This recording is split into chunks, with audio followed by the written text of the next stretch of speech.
These past few days, there have been a lot of rumors going around that Rafael Leao is crazy about joining Barcelona, and Barcelona actually have a chance of signing him from AC Milan, judging by us. So he is represented by Jorge Mendes, same manager as Lamine Yamal and a lot of players that's played for Barcelona. And it's easy to negotiate between them. So as long as Barcelona can match a good offer for AC Milan, then yes, there is a possibility he might join. Do I agree with that?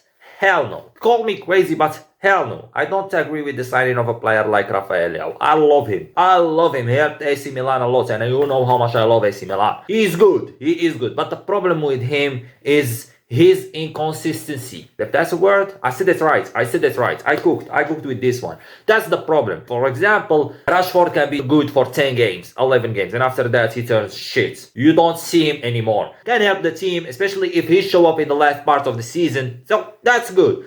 The problem with Rafael Leao is that he shows up for 1 or 2 games. That's it. And then turns shit again for like 10 or 15 games. And then come back again, show up 2 or 3 games. That will be so bad for Barcelona. Now that he's playing at AC Milan, let's be clear. No one expects anything from AC Milan. Not that many people watch AC Milan the same way they used to watch them back in the day, the early 2000s. So they don't care that much. One game in like out of 15 games, he does something good. People start talking about him. Everyone starts hyping him up, saying, oh my god, so he's been doing all of this in AC Milan. Yes, one game. Those motherfuckers don't watch football. They only watch TikToks. Those guys don't know shit about football. I watched Rafael Leao for the past, 4 or 5 years since he joined AC Milan. He's been good some moments. Some moments you see him play and you'll be like, okay, this guy, if he plays like this every game, we have on our hands a combination of Ronaldinho and Cristiano in one man. Every time he scores a goal, he's smiling, dribbling, scoring goals from angles that are impossible to even imagine that the ball can go in from that angle. Dribbling past 2-3 players. Him and Theo Hernandez were playing like a machine.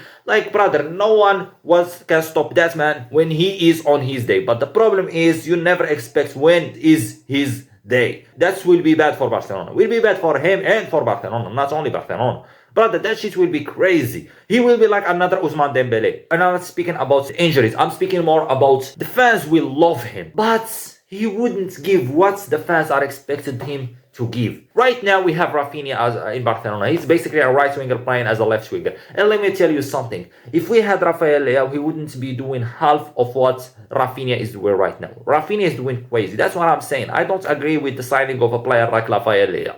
All love to him. I love him so much. But where are we going to play Rafinha? I would rather keep Rafinha as a left winger. I don't give because as a right winger we have Lamine Yamal and you can't change him. He can't play as a left winger. He is just a right winger. He still have time to adapt. So as a left winger, I'd rather have a right winger Rafinha than Rafael Leao. I love Rafa again. Don't take words from my mouth that I didn't say. I love him, but I don't think he will be a good fit for Barcelona. Barcelona expects a player to play good for like 15 games and then be bad for like 1 or 2 games.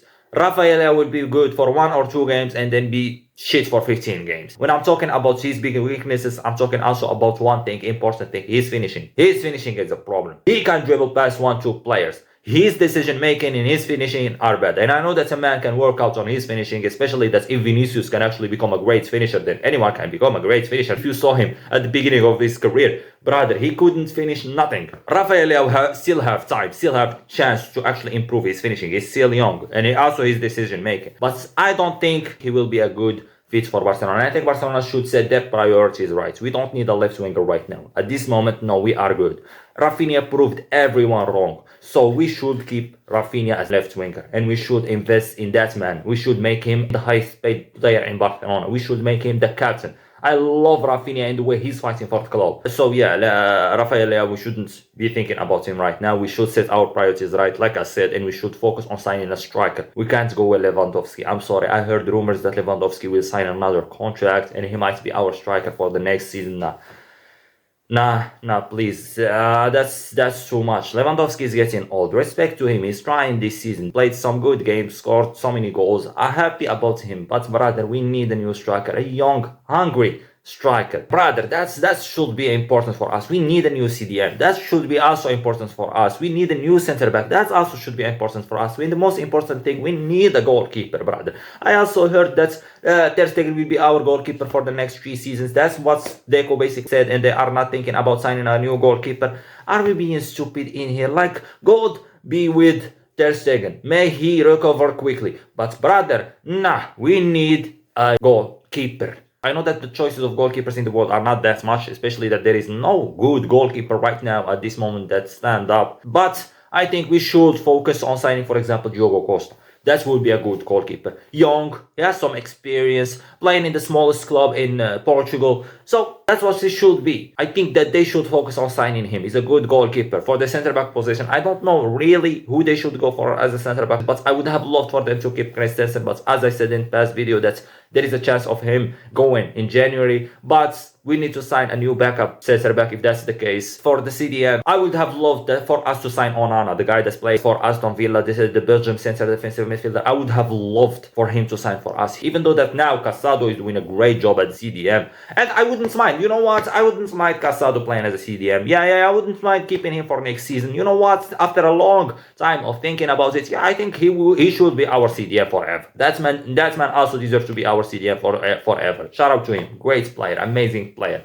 And again, striker, Haaland, Gyökeres. I don't give either go big or go home. I don't care. I know that it will be difficult judging by both of them. They will be over 100 million each. I feel like Gyökeres or Haaland, any one of them will be good. Little finishers, young. That's what I think. Barcelona should set their priorities right and move on from Rafael Leao. I know that's why we're one of the biggest clubs in the world. I know that everyone wants to play for us. I love Rafael Leao, but I don't think they will be matching together. I don't think that their relationship will be good. It will be a complicated relationship. It will be like basically another Barcelona Ousmane Dembele situation. Fans love him, expect a lot from him, show up one game, 2 games, and then disappear again. So that's all I'm saying.